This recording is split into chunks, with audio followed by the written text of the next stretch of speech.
All right, this is part 2 of chapter 4 of Artemis Fowl. So if you have not listened to part 1 of chapter 4 yet, you need to go back and choose that video first. I'm going to begin at the top. Here we go. The hide was ingenious in design, and interest had already been expressed in the manufacturing rights, mostly by military representatives. But Artemis had resolved to sell the patent to a sporting goods multinational. It was constructed of an elasticized foil polymer on a multi-hinged fiberglass skeleton. The foil, similar to that used by NASA, trapped the heat inside the structure while preventing the camouflaged outer surface from overheating. This ensured that any animal sensitive to heat would be unaware of its presence.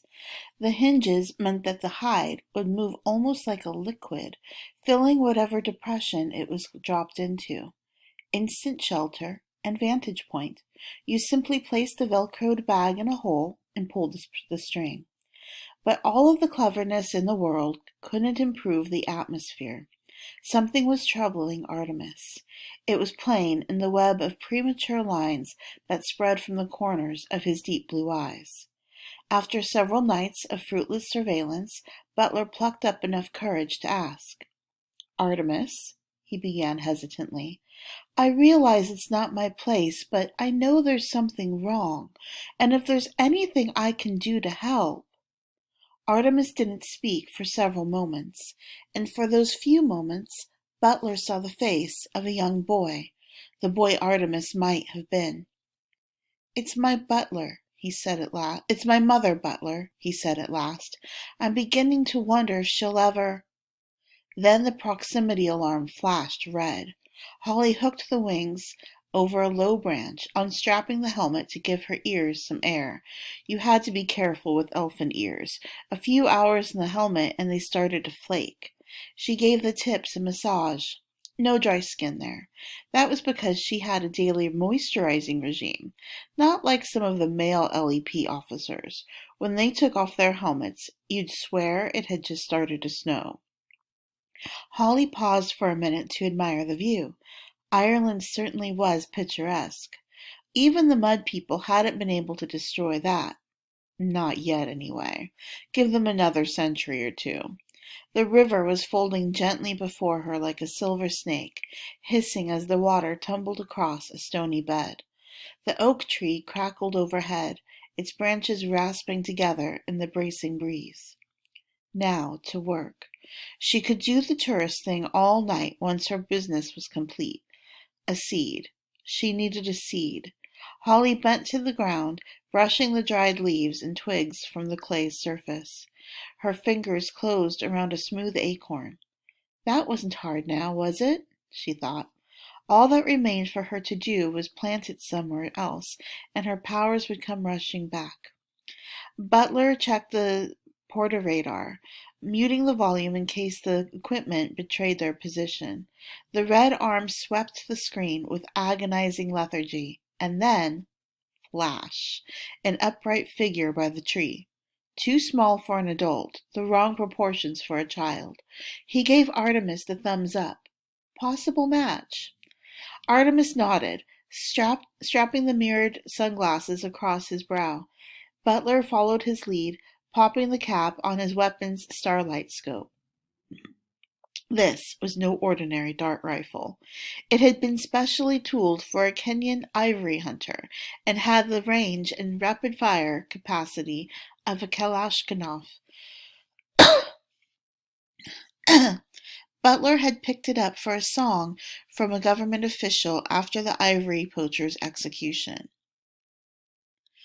They crept into the night with practiced silence.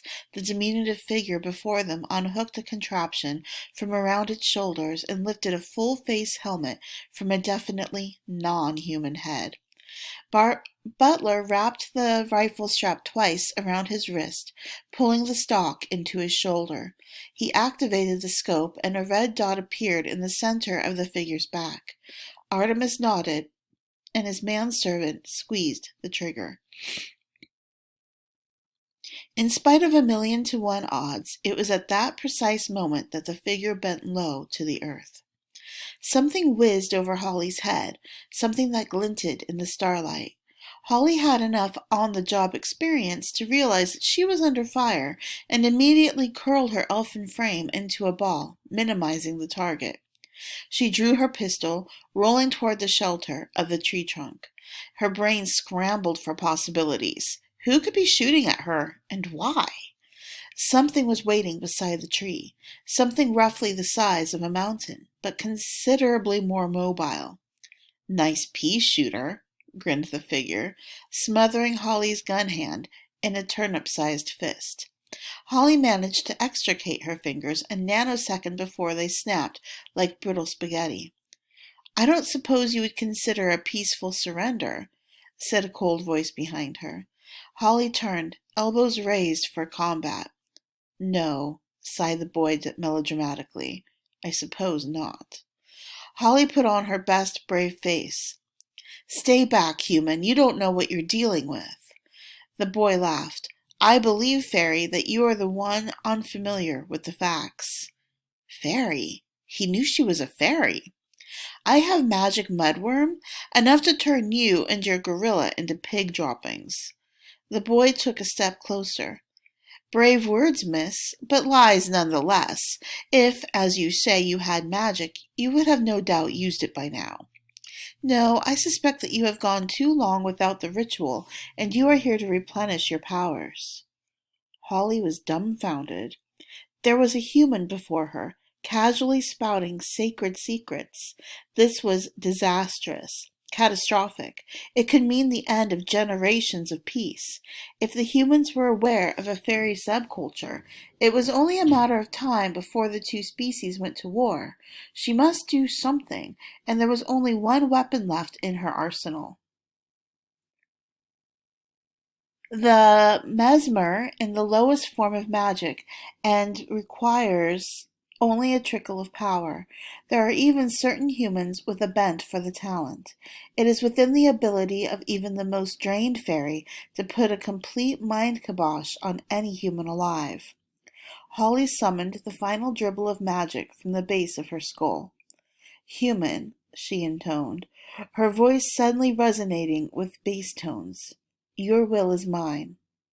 Artemis smiled, safe behind his mirrored lenses. "I doubt it," he said, and nodded curtly.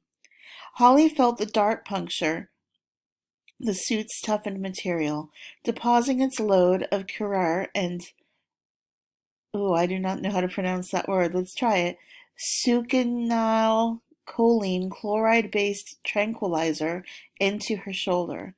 The world instantly dissolved into a series of technicolored bubbles, and, try as she might, Holly couldn't seem to hold on to more than one thought. And that thought was, how did they know? It spiraled around her head as she sank into unconsciousness. How did they know? How did they know? How did they? Artemis saw the pain in the creature's eyes as the hollow hypodermic plunged into her body. And for a moment he experienced misgivings. A female. He hadn't expected that. A female, like Juliet or Mother. Then the moment passed and he was himself again. "Good shooting," he said, bending to study their prisoner. "Definitely a girl. Pretty, too, in a pointy sort of way." "Sir?" Butler was pointing to the creature's helmet. It was half buried in a drift of leaves where the fairy had dropped it. A buzzing noise was coming from the crown. Artemis picked up the contraption by the straps, searching for the source. "Ah, here we are." He plucked the view cam from its slot, careful to point the lens away from him. "Fairy technology. Most impressive," he muttered, popping the battery from its groove. The camera whined and died. "Nuclear power source, if I'm not mistaken. We must be careful not to underestimate our opponents."